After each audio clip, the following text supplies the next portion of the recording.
Coucou tout le monde, on se retrouve pour une nouvelle vidéo. Ce sera la vidéo numéro 2 sur la méthode Montessori où je vais vous parler des environnements qui sont préconisés dans cette méthode. Donc cette méthode repose sur le principe d'un environnement approprié à l'enfant qui est adapté à ses besoins, qui va l'aider à évoluer. Donc pour avoir un environnement adapté, la méthode préconise de faire plusieurs aires en fait à chaque activité. Vous allez comprendre.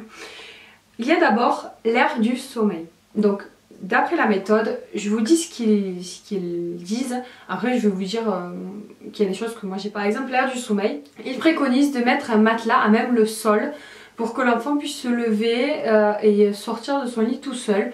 Pas qu'il soit dans un lit à barreaux. Oui, même dès qu'il est petit, ils préconisent de mettre un matelas sur le sol, petit mobile et un matelas sur le sol. Ça, personnellement, je ne l'ai pas fait parce que le lit à barreaux, pour moi, je trouve ça plus sécurisant.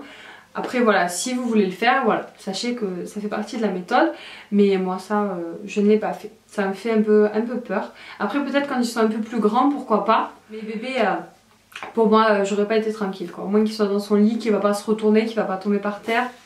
Ensuite, il y a l'aire d'activité. L'aire d'activité qui est primordiale, qui est peut-être l'aire la plus importante d'après moi.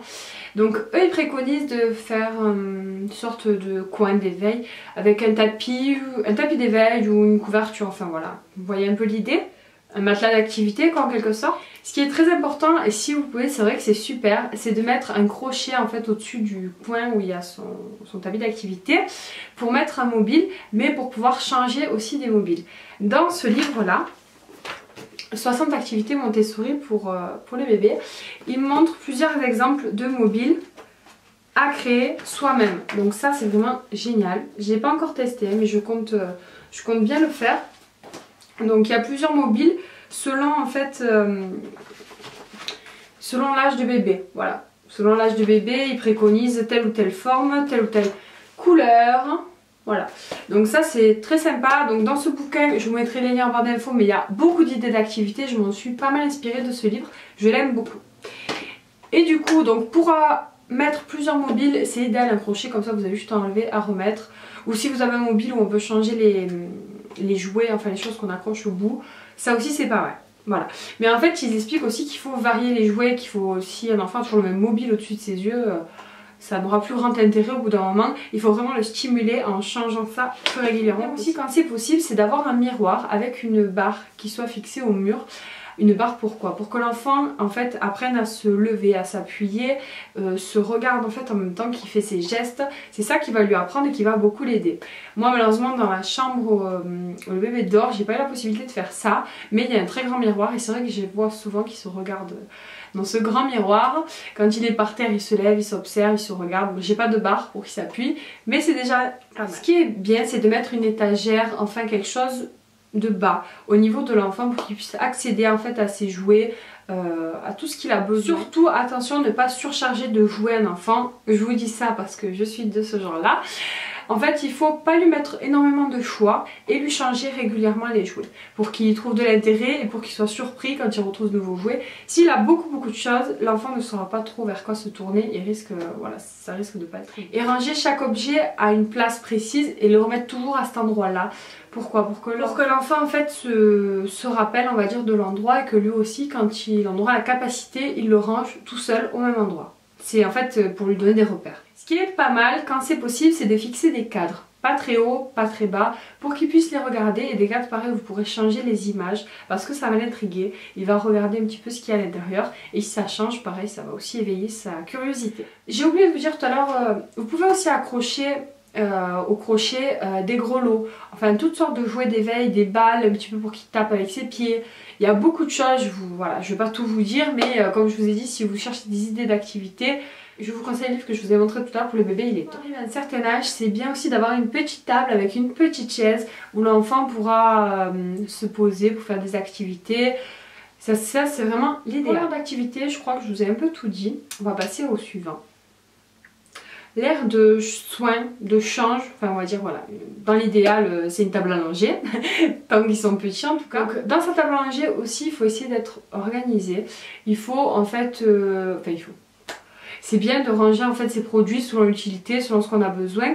Et aussi pensez à vos enfants parce que quand ils commencent à tout choper c'est un peu compliqué. Moi pour l'instant le bébé est encore tout petit donc il n'attrape pas encore les produits à proximité, mais je sais que quand il va être plus grand ça va être autre chose. De côté donc dans cette ère là de change du soin, ce qui est bien, après bon ça dépend des personnes forcément, mais ce qui est bien c'est d'avoir une commode.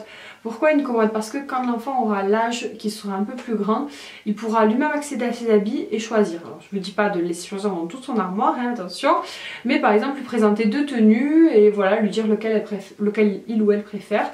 C'est très important pour les enfants de leur laisser faire des choix, ça les rend autonomes et ça les rend responsables. Ce qui est bien aussi donc, dans ce rangement par exemple de la commode, c'est par exemple à l'étagère du bas, de mettre dans des panières les chaussettes, les culottes, des choses bien organisées et bien séparées que l'enfant puisse repérer et puisse aussi ranger à son tour s'il en a l'envie. Et dans ce coin là, si vous en avez aussi la possibilité, toujours pareil, un petit porte-manteau pour les enfants.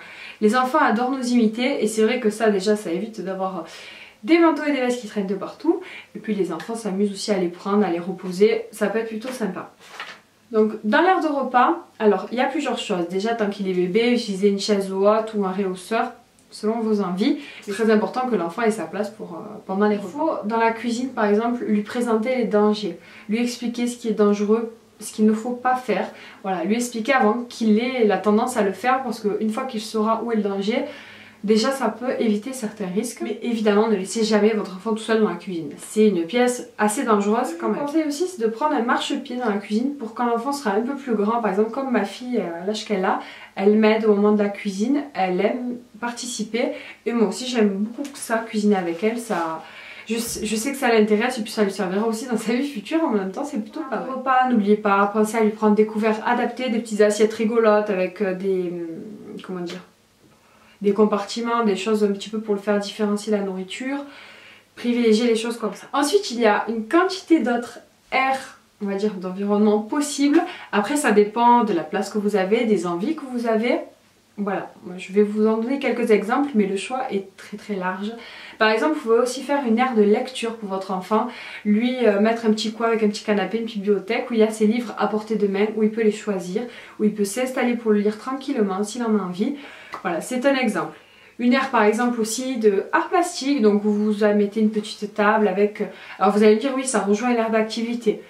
Oui, en quelque sorte, mais si vous voulez vraiment, par exemple, un coin pâte à modeler, voilà par exemple, vous lui mettez un coin où il y a tous les petits pots, avec tous les accessoires dans une petite malle. Il faut être structuré dans tout ce qu'on organise pour nos enfants. Il faut que ça soit clair pour que eux aient la capacité à comprendre ce qu'on veut leur transmettre. Il faut que les rangements soient clairs et efficaces pour que l'enfant ait l'envie et la possibilité de ranger. Si les affaires ne sont jamais replacées à la même place, un enfant ne peut pas remettre les choses, il ne sait pas où ça va normalement.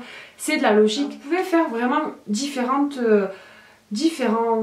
coins selon vos passions. S'il y a des personnes par exemple qui adorent la musique, vous pouvez faire un petit coin de musique pour votre enfant avec un petit piano, une petite guitare.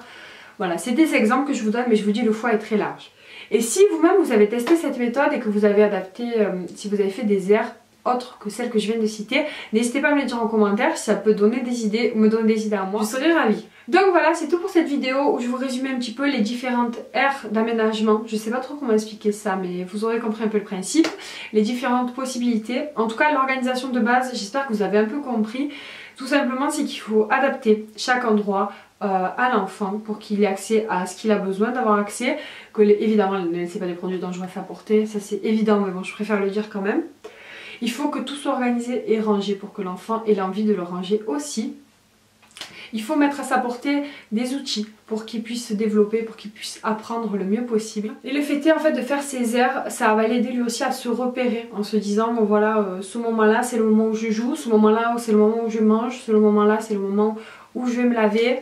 Voilà, j'espère que j'ai pas été trop longue, j'espère que ça a été clair. J'essaie en tout cas de vous transmettre ce qui m'a plu dans cette méthode et j'espère que ça vous plaît.